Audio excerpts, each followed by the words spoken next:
Okay, today we're gonna discuss a topic that's a little different than what we usually do. We're gonna dive into how the additional spell books have affected the meta and the potential problems that comes with adding a bunch of new books, particularly when there's overlap. Um, so before we do that, let's dive into what meta spells tended to look like back in like Arcanist 1 in the OG days.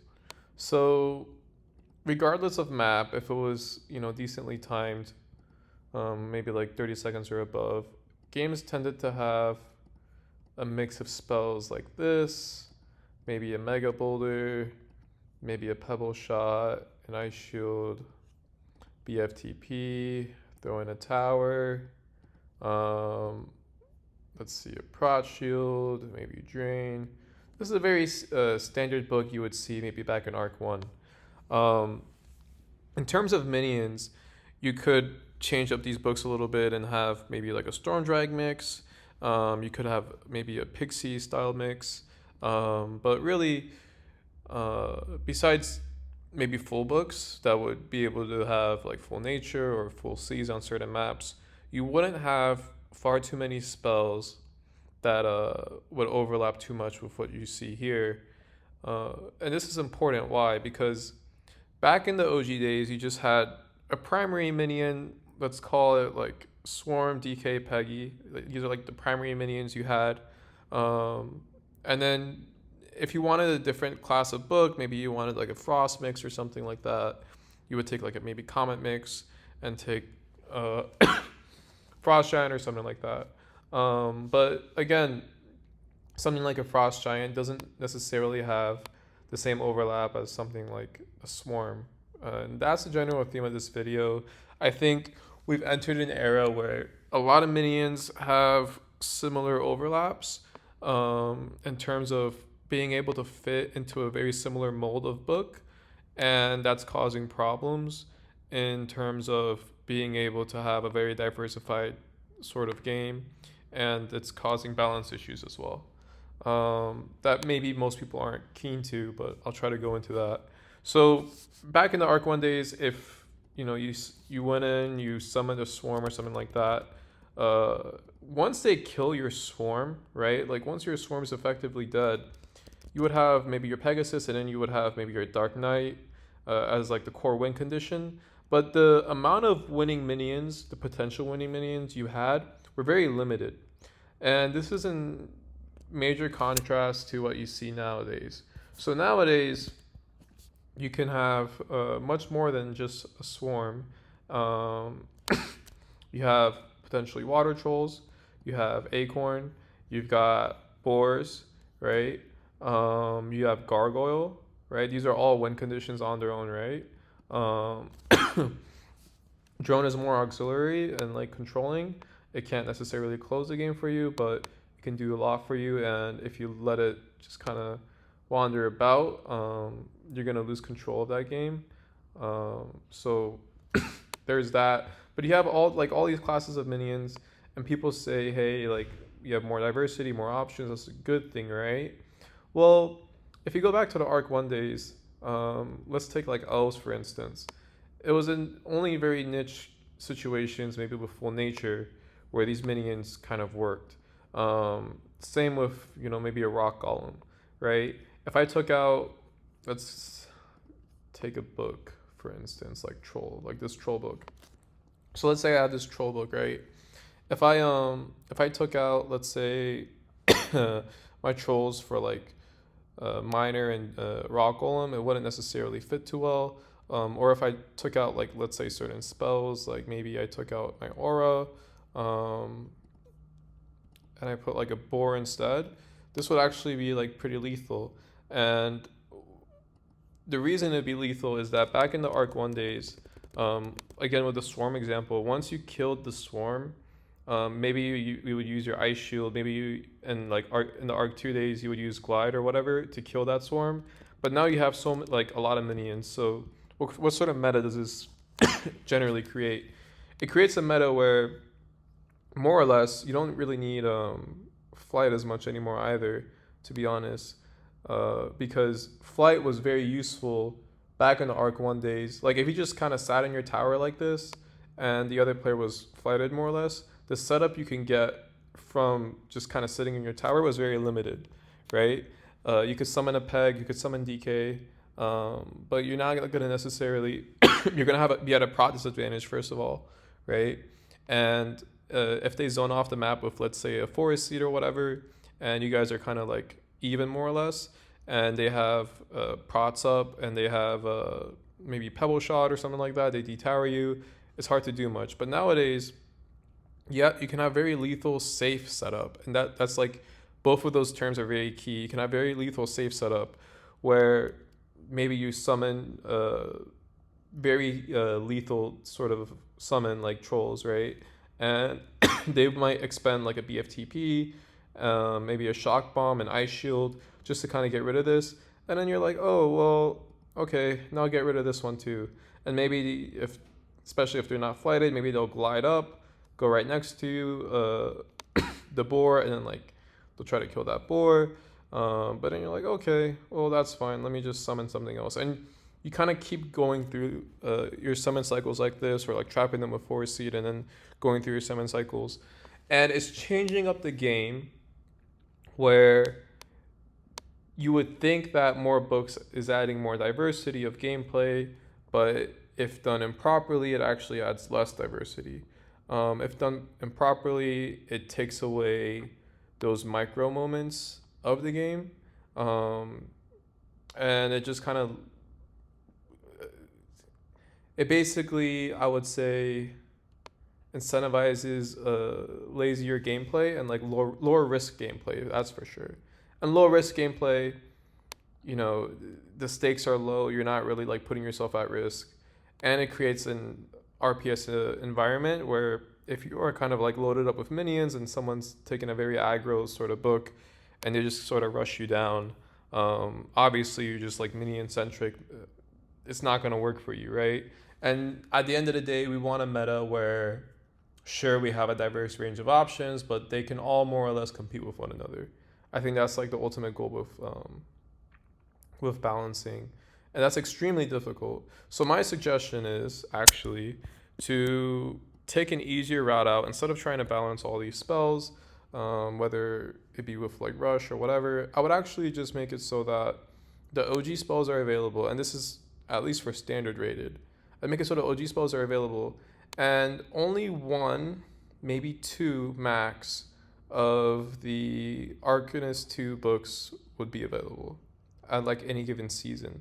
So I changed up the system, maybe like every 3 months, 4 months, you'd have seasons, maybe every 6 months, you have seasons or whatever, and 2 books are available. And if we do that, then we can really focus on making sure those 2 books add a certain like flavor of meta, right? It's not just like a hodgepodge range of spells.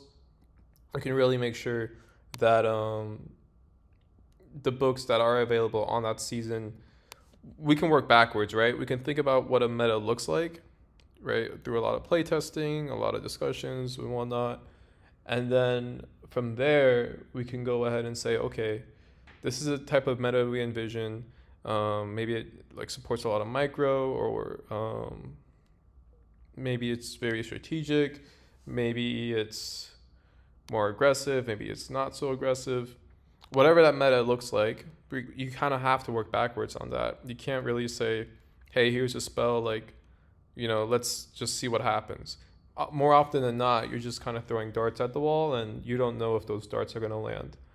They might, which is cool if they do, but they might not. And if they don't, then it's just a waste of resources, right?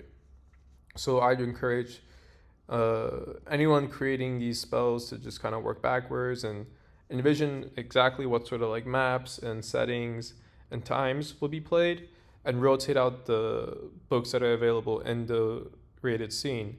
What this can do also is by narrowing down the potential spell options, you basically narrow down the amount of RNG that you might face, where one person has a better book than the other and they get like a cheap or like really quick win from that.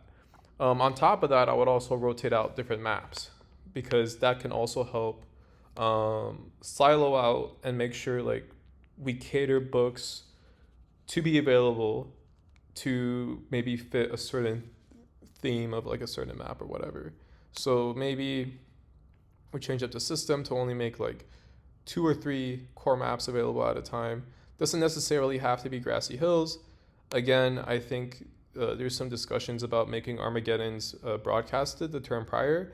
I think this is a great suggestion because, yes, it's going to make things a little less RNG, but I think that's a good thing because, if you know that, hey, there's going to be a sky raid that's going to like hit this area, that land's going to open up. Both players can strategize, a turn in advance, like what they're going to do about that. Um, Basically, prior to the Armageddon happening, I think if both players each get a turn, right, to know that the Armageddon's going to hit in those locations, I think that's fantastic. But I think it's also important that both players get a turn to know that, you know, the Armageddon's going to hit like a certain location. It's not just like right before the Armageddon hits. So you basically need a turn in advance where that turn includes both of the players' turns. Um, some of the stuff might be like difficult, but like stuff like monkeys, like you could just have like a red glow, at the top of the map, like, hey, the monkey's gonna fall from here, um, position accordingly. Or volcano, like have a red glow at the bottom, like, hey, the volcano's gonna spawn here in 2 turns, position accordingly, right?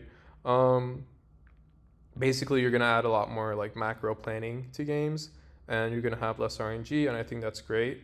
I think that would open up the possibility of only having maybe a few maps open each season, so you could have maybe like one season like Graves and Sky and Mossley are available, and then another season it might be like Kano and like Comet or whatever, and that would also give you the opportunity to clean up the user interface, right? Really make these icons a little bigger and um, shorten things up a bit. So I think that's generally speaking the right path to go down on.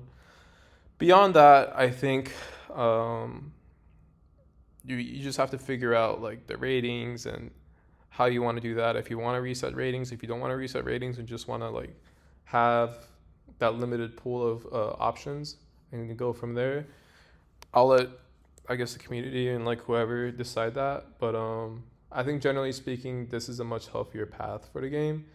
Just willy nilly adding more books. I think, look, I remember back in the forum days, there was a post about new books, and there was thousands, and I really mean thousands and thousands of suggestions about book ideas. Everybody wants to, ideate about new books. I think that's like one of the concept creators' like core ideas, but that's not what the game needs.